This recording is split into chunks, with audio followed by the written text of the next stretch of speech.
सोनिया बहन, जल्दी से मुझे एक रोटी दीजिए। मुझे बहुत ज़्यादा भूख लग गया सोनिया बहन। मैं आपके घर घूमने के लिए आया था होली में, लेकिन इधर आके मैं फंस गया। चारों तरफ पानी ही पानी, बारिश रुकने का नाम ही नहीं ले रहा है। क्या करें सोनिया बहन, बताओ आप। हाँ मोदी जी, आप जिस दिन मेरे घर आए उस दिन से बारिश हो रहा है। बारिश रुकने का नाम ही नहीं ले रहा। और क्या कहा आपने? आपको रोटी चाहिए?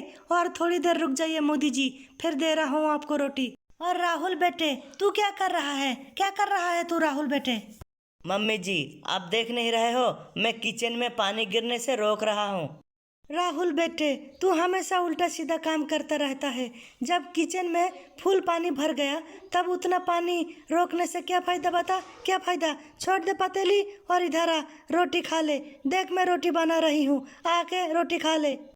मम्मी जी, पहले आप मोदी जी को एक रोटी दीजिए, उसके बाद मैं खाऊंगा। मोदी जी हमारा मेहमान है, मोदी जी को दीजिए पहले रोटी।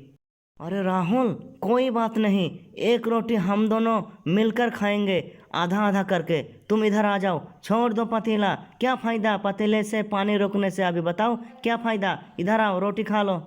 सोनिया बहन, और मैं कितना देर तक इंतजार करूं? कब से बुला रही हूं, आइए आप लोग हमारे घर। लेकिन आप हमारे घर क्यों नहीं आ रहे हो? और कितना देर हम यहाँ पे इंतजार करें? आइए सोनिया बहन, इधर तो पानी फुल हो गया, आइए। बहुत धन्यवाद मायावती बहन, बहुत धन्यवाद। लेकिन मैं नहीं जाऊंगी आपके घर, क्योंकि हमारे लिए पानी नया कुछ नहीं है। बारिश में इसी तरीके से पानी फुल हो जाता है हमारे घर में। लेकिन कभी हमने हार नहीं मानी, इस घर को छोड़कर नहीं गई। बहुत धन्यवाद आपको। और भाई लोग वीडियो को लाइक करें, शेयर करें, चैनल को सब्सक्राइब करें।